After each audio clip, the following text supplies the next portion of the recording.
दोस्तों नमस्कार, मैं हूं रूपा पंडित। खास मुलाकात इस कार्यक्रम में आज हमारे साथ एक ऐसे शख्सियत उपस्थित हुए हैं जो वैसे तो किसी भी परिचय के मोहताज नहीं, लेकिन आज मैं आप सभी को बताना चाहूंगी कि आज हमारे साथ स्टूडियो में एक ऐसे शख्सियत मौजूद हैं जिन्हें लोग उनके नाम से, उनके काम से आज सिर्फ नागपुर में ही नहीं बल्कि देश विदेशों में तक उनका नाम चलता है। उनके लिए वैसे तो वो बहुत बड़े कवि हैं, लेकिन उनके सम्मान में मैं चंद लाइनें उनके लिए कहना चाहूंगी। क्या हार में, क्या जीत में, किंचित नहीं भयभीत में, कर्तव्य पथ पर जो भी मिला यह भी सही वह भी सही, वरदान नहीं मांगेंगे पर कुछ पर हार नहीं मांगेंगे। ऐसी बातें जो हैं आज हमारे साथ हमारे स्टूडियो में उपस्थित हुए हैं तन्हा नागपुरी जी। सर, सबसे पहले तो आपका बहुत बहुत स्वागत है। आपका भी मैडम जी अभिनंदन है, आपका स्वागत है। कारा के समस्त चाहने वालों को, कारा के सभी स्टाफ सदस्यों को और से विज्ञापन दाताओं को मेरा नमस्कार है। तन्हा सर, सबसे पहला तो सवाल मेरा ये होगा कि आपके नाम में ही बहुत दम है, मतलब तन्हा नागपुरी, तो इसके पीछे का रहस्य क्या है? रहस्य कुछ नहीं मैडम जी, मैं अपने ज़िंदगी के अंदर में बहुत दिनों पहले से, यानी बचपन के बाद से ही जब थोड़ा सयानापन आता है तब से ही मैं अकेला रहता हूँ। मेरा घर में भी किसी से नहीं पटा और सब न यानी समाज से पटा, तो मैं अकेला ही रहने लगा था। तो लोग क्या है बोले तन्हा तन्हा रहता करके तन्हा शब्द मेरे को भा गया था और से वो शब्द मेरे को भाया करके मैंने उसको चस्पा कर लिया और कुछ उन्हीं दिनों में कुछ छोटी मोटी कविताएं गुनगुनाता था, किसी को पेश करता था। तो बरबस वो शब्द मेरे पे यानी अलंकृत हो चुका है। अरे कहते ना कंबल को छोड़ो तो कंबल कभी छूट जाता है, मगर ये तमगा जो मेरे को मिला हुआ है तन्हा का, जिसको मैंने अंगीकार कर ली है, तब से आज तक ज़िंदगी के कई पड़ाव, कई उतार, कई उत्साह निकल चुके हैं, कई संघर्ष निकल चुके हैं, कई आयाम ऐसे निकल चुके हैं जिसके प्रताड़ित भी हुए और हर्ष भी हुआ, मगर ये सब बातें अब फाम ख्याली की हो चुकी है। अब ऐसा लगता है कि तन्हा जो अपनी तन्हाई है और सामाजिक कविताओं के माध्यम से आप पेश करते हैं। कविता का जब मंच मिलते हैं या कविता के कुछ ऐसे घटक दल मिलते हैं या ऐसे कोई चाहने वाले बोलते हैं कि तन्हा साहब आप हमको ये सुनाओ, कभी वो सुनाओ, तो मेरे पास में अगर वो जिज्ञासा उनकी पूरी होने लायक कोई कविता है तो प्रस्तुत करता हूँ। बाहर गाँव भी जाता हूँ, अभी सोरो जाके आया, अभी झांसी जाके आया, और भी छोटे जो गणेश जी के मंच होते हैं, माँ दुर्गा जी के मंच होते हैं, अभी मस्जिद आ रहे उससे कुछ छोटे मोटे कार्यक्रम होते हैं। तो इसी सिलसिलात पर मुझे थोड़े लोग मानते हैं, बुला लेते हैं। और तो सामाजिक कार्य का जो दायरा है मैडम जी, वो भी मेरा आश्चर्य सालों से चल रहा है। इसी क्षेत्र में मुझे, सामाजिक क्षेत्र में मुझे डॉक्टर बाबा साहब आम्बेडकर, जिसको अभी समाज भूषण कहते हैं, गवर्नमेंट से मिल चुका है। खासदार महोत्सव में जो आज गडकरी साहब जिसके सर्वे सर्वा है, उनके महोत्सव में भी मुझे 2011 में विदर्भ गौरव पुरोहित जी के हाथ से, दादा जी के हाथ से और उनके समकक्ष जो नेता है उन्हीं के हाथ से मिल चुका है जी। तो दर्शकों कहते हैं जहाँ ना पहुँचे रवि वहाँ पहुँचे कवि। एक चीज़ जो है वो तन्हा जी के बारे में मुझे बहुत अच्छी लगती है कि वो पर्टिकुलर किसी चीज़ को प्रेजेंट नहीं करते, बल्कि हर क्षेत्र में उन्होंने अपनी कविता के माध्यम से कहीं ना कहीं जो है वो सामाजिक जागृति पहुँचाने का कार्य किया है, कहीं ना कहीं लोगों में अवेयरनेस लाने का काम किया है। तन्हा सर, मैं एक चीज़ पूछना चाहूँगी कि आपने अपनी लाइफ में जब स्टार्ट किया था तब ऐसी कौन सी कविता थी जो बहुत ही मार्मिक थी और लोगों के दिलों पर राज करती थी? मैडम जी, कुछ तलखियाँ होती है, कुछ कड़वाहट होती है, तो हम जो आज तक झेलते आए हैं, तो उस दौर में मेरी माँ बेच के खाएंगे कविता बड़ी प्रसिद्ध थी, बड़े बड़े अखबारों में भी छपी। मैं चाहूंगी कि चंद लाइनें आप हमारे दर्शकों को बताएं। दूंगा, मगर पाठक वर्ग जो कारा का है, जो चाहने वाला वर्ग है, मेरी कविता से कोई उनको तकलीफ न जाए, मैं उनको नम्रता से कह रहा हूँ, कविता कोई बंधन में नहीं होती, कविता के जो विचार स्वतंत्र होते हैं। बिल्कुल बिल्कुल। इसीलिए मैं आपके बीच पे प्रस्तुत कर रहा हूँ, पेश कर रहा हूँ। माँ बेच के खाएंगे की कुछ पंक्तियाँ। ये भूखे पेट की ख्वाहिश पे क्या बेच के खाएंगे, ये भूखे पेट की ख्वाहिश पे क्या बेच के खाएंगे, वक्त आए नुमाइश का माँ बेच के खाएंगे। इंसानियत के तकाज़ों पे जब बिकेगी गैरत, इंसानियत के तकाज़ों पे जब बिकेगी गैरत, तब पत्थर के फरमाइश पे खुदा बेच के खाएंगे।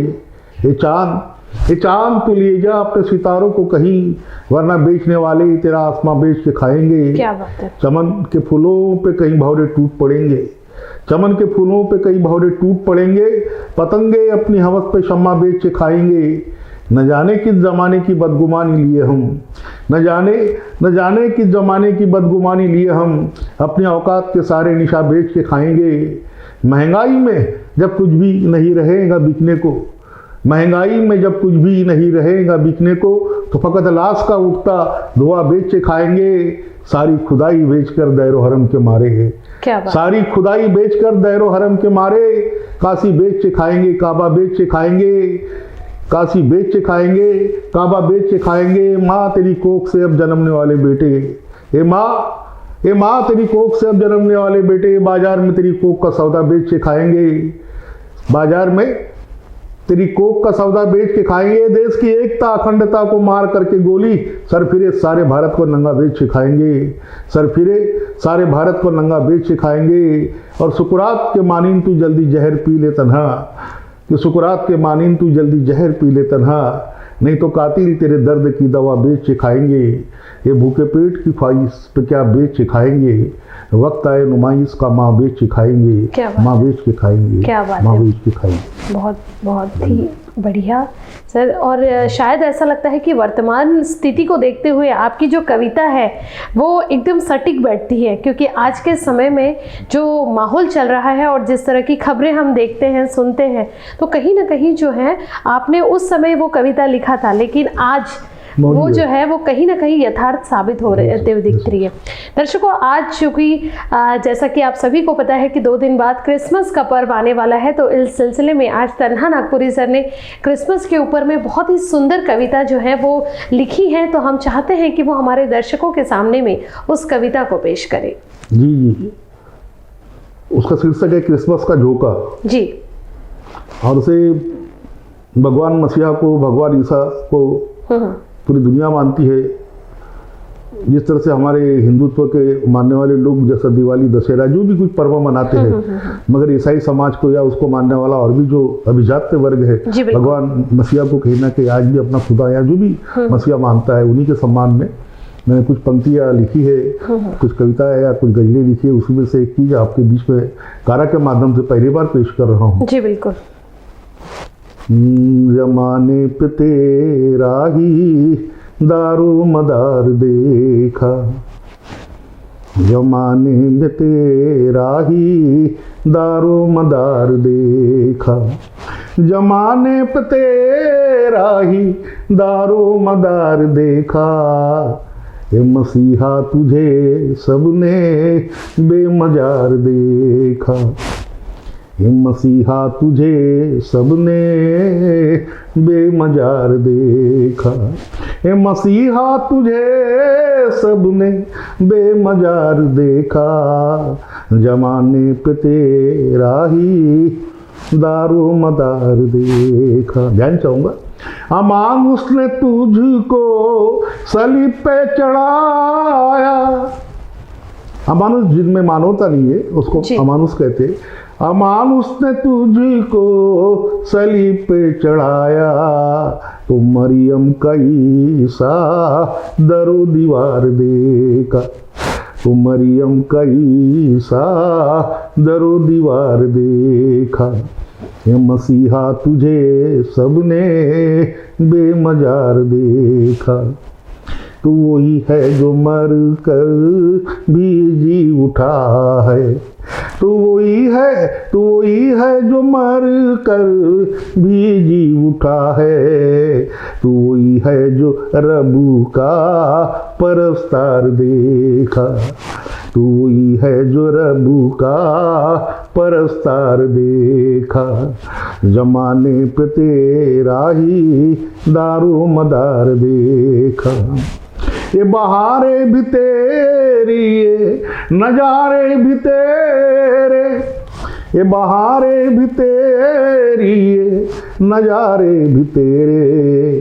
तेरा जमी आसमां पे कारोबार देखा, तेरा जमी आसमां पे कारोबार देखा। तेरा जमी आसमां पे, तेरा जमी आसमां पे कारोबार देखा।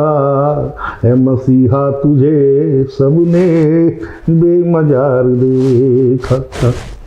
सभी को हंसाने तू सांता क्लॉज बन के, सभी को हंसाने तू सांता क्लॉज बन के, नन्हे मुन्ने बच्चों का तलबगार देखा, नन्हे मुन्ने बच्चों का तलबगार देखा, हे मसीहा तुझे सबने बेमजार देखा।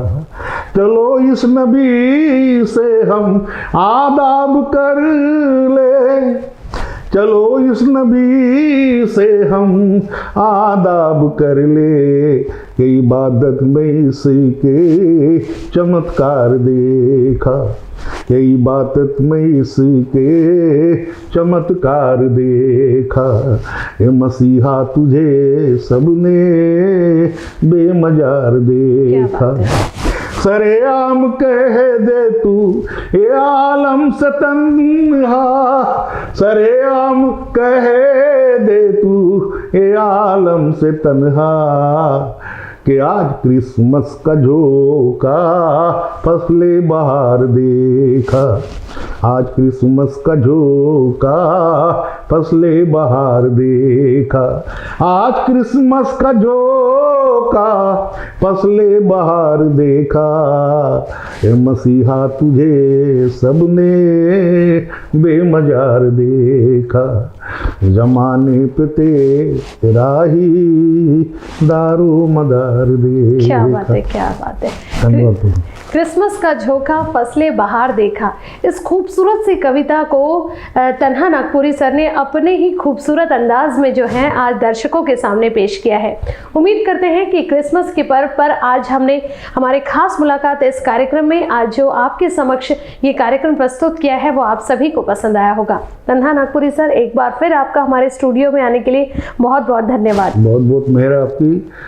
आने वाला नया साल कारा के समस्त स्टाफ सदस्य को, कारा के विज्ञापन दाताओं को और सारे मानव जाति को मैं नमन कर रहा हूँ, नए साल की शुभकामनाएं दे रहा हूँ और क्रिसमस डे की भी बहुत बहुत हार्दिक बधाइयाँ दे रहा हूँ। कारा ने मुझे यहाँ बुलाया, कारा ने मुझे यहाँ नवाजा और बस यही एक भरोसा उनका हम पे बना रहे। और से एक जो दुआ सलाम तो अपने जगह है, मगर ज़िंदगी है तो तमाम करके जाएंगे, हमारे हाथ कट भी जाए तो सलाम करके जाएंगे। क्या बात है, क्या बात है। दर्शकों, खास मुलाकात इस कार्यक्रम में आज हमने अपने स्टूडियो में खास तौर पर आमंत्रित किया था प्रसिद्ध कवि तन्हा नागपुरी जी को, जिन्होंने क्रिसमस के अवसर पर बहुत ही खूबसूरत पंक्तियां जो थी वो आप सभी के सामने पेश की हैं। उम्मीद करते हैं कि आने वाले नए साल के अवसर पर भी हम उनकी इन्हीं खूबसूरत पंक्तियों को लेकर दोबारा आपके सामने हाजिर होंगे। तब तक के लिए मुझे यानी कि रूपा पंडित को दीजिए इजाज़त और आप देखते रहिए कारा न्यूज़। नमस्कार। धन्यवाद रूपा जी।